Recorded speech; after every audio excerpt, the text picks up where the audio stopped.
There are very few shows that basically all fans of animation rally behind, and a tantalizing tulip, I guess, of promise came in November of 2016, when Cartoon Network posted a pilot on YouTube for a show called Infinity Train. The short quickly gathered tons of views and a cult following, but what is all the fuss about? And is this pilot greenlit or what? Hi, I'm Jacob with channel Frederator, and today we're going from boxcar to boxcar to get to the bottom of 7 facts about Infinity Train. Hold your breath through the fart car and let's get started.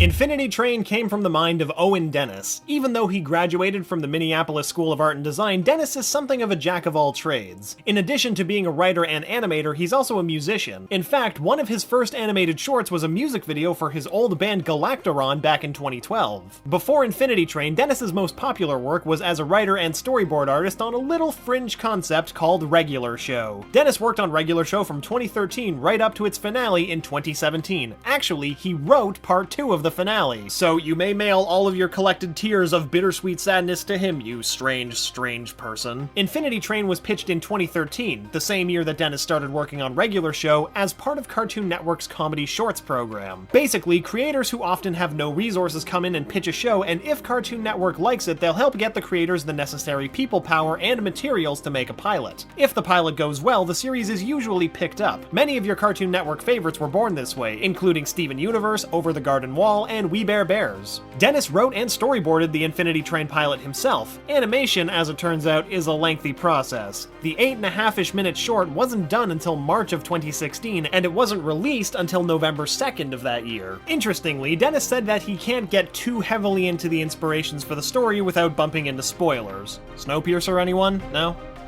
Alright. The idea started budding in 2010 on a flight back from China, where Dennis had been teaching abroad. Suffering from plane insomnia, Dennis drew Tulip hanging off the side of a train. Dennis said that Tulip is, quote, based on an amalgamation of friends I have, but if they were aged down to 12. He likes how 12-year-olds tend to think very specifically. To them, everything acts in a certain way or does one particular thing. Breaking out of that mindset and realizing that life isn't that simple provides some interesting character opportunities. Dennis didn't add anything more, but I would be shocked if Marvin from The Hitchhiker's Guide to the Galaxy didn't influence that pessimism, because oh my god, listen to the two of them. It's like a one-to-one comparison. Oh my god, that's the character's name! Atticus is inspired by Dennis's own childhood dog, a cardigan corgi who would sleep on his bed every night, which is about as cute an origin story as Atticus himself. He describes his own corgi as more bro-y than Atticus, but it was certainly a nice jumping off point. You know what did not inspire Infinity Train though? The Dungeon Train episode of Adventure Time. Dennis apparently gets that question a fair amount, but he estimates that the two ideas were conceived around the same time. Also Snowpiercer. The short centers around 12-year-old Tulip, who's been stuck on a train for a week with only the companionship of a robot named 1-1.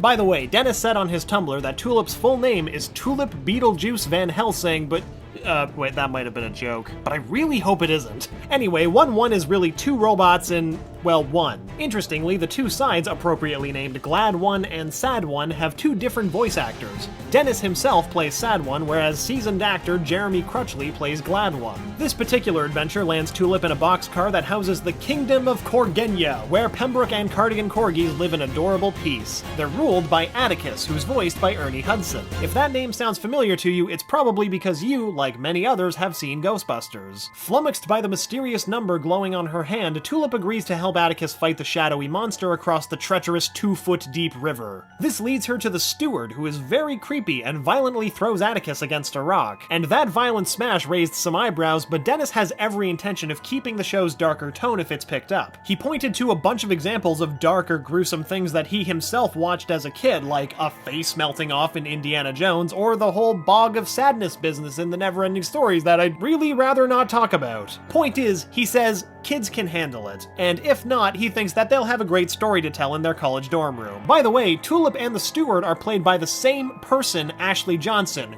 Coincidence? Probably. Ashley Johnson is a very talented performer. So after watching Infinity Train, you're probably thinking what everyone else is thinking. What the bejeebers was up with those numbers? What could they possibly mean? But of course, like most things we're collectively burning to know, the answer lies in waiting. If Infinity Train turns into a series, of course. In the meantime, Dennis has made it very clear that he's going to keep his mouth shut, even though he gets that question just as often as you'd think. He once joked that the numbers are the amount amount of Swedish fish in Tulip's backpack and a couple fell out when she threw it. There are plenty of fan theories, though. Some of the most intriguing ones hypothesize that the number is some kind of rank. This could be a gaming rank if the Infinity Train is a test of sorts, and by fighting the steward, Tulip's rank rose. Or it could be that each passenger has a number, and then when another passenger leaves or dies, the number goes down. In this theory, 4 passengers leaving or dying causes the steward's abrupt exit and Tulip's number to go down. Another interesting theory states that the number is the steward's location. Since the steward was in Corgenia for a week and Tulip's number changes for the first time after the steward leaves, this checks out. However, if each car has a number, that means that there's a car number 1, which would make it rather difficult for the train to be an infinity train, because infinity and grounded finite concepts don't really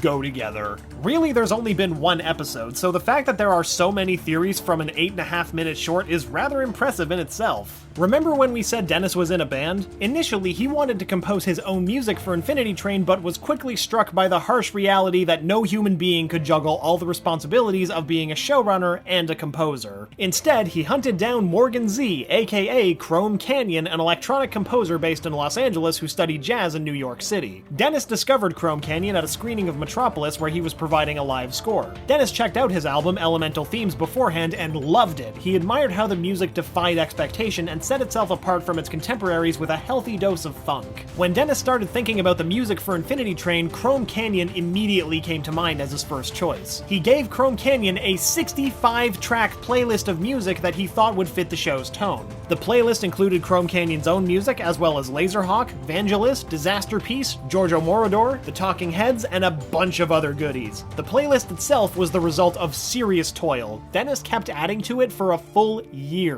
When Infinity Train popped up on Cartoon Network's YouTube channel, the internet's reaction was strong and immediate. The short garnered 150,000 views in only 2 days. As of this video, about 10 months later, the video has over 2.6 million views and its own subreddit and its own wiki, which are both still active despite the lack of news. But that's not all. The pilot's fans tend to be incredibly vocal about their hopes that Infinity Train will be greenlit. In fact, so many people loved the short that a petition popped up on change.org to persuade Cartoon Network to make Infinity Train into a series. As of recording this video, this petition is only about 3,000 signatures short of its 50,000 goal, so hurry up and sign it! Dennis's longtime job on regular show wrapped up in January of 2017, but he didn't let the show end without sneaking 1-1 into an episode. Did you catch it? He's on a shelf in the episode Brain of Evil. So I know what you're thinking. If regular show is over, then Dennis has got to be working on Infinity Train, right? Actually, no. Dennis, like most of regular show's crew, immediately moved on to J.G. Quintel's new show, Close Enough, which is a show for adults, though you could also argue that so was regular show. Close Enough aside, the desire for an Infinity Train series still burns in the hearts of many, and the silence on this front has become somewhat disappointing. Infinity Train was noticeably absent from Cartoon Network's announcement of their 2017-2018 lineup, which caused many fans to grow despondent. However, on August 6 of 2017, Dennis took to his Tumblr and offered some meager words of partial hope, namely that Infinity Train has not been greenlit, but it has also not been greenlit. So it's not dead, it's just treading water. But it's not dead yet, so sign that petition, everyone. I know I have. I'm Jacob, and thanks for watching 7 Facts About Infinity Train. What are your feelings about a full Infinity Train series? Tell us in the comments below. Don't forget to click the bell icon to become part of the notification squad, and make sure you hit the subscribe button so you don't miss out on more content about your favorite cartoons. And remember, Frederator loves you.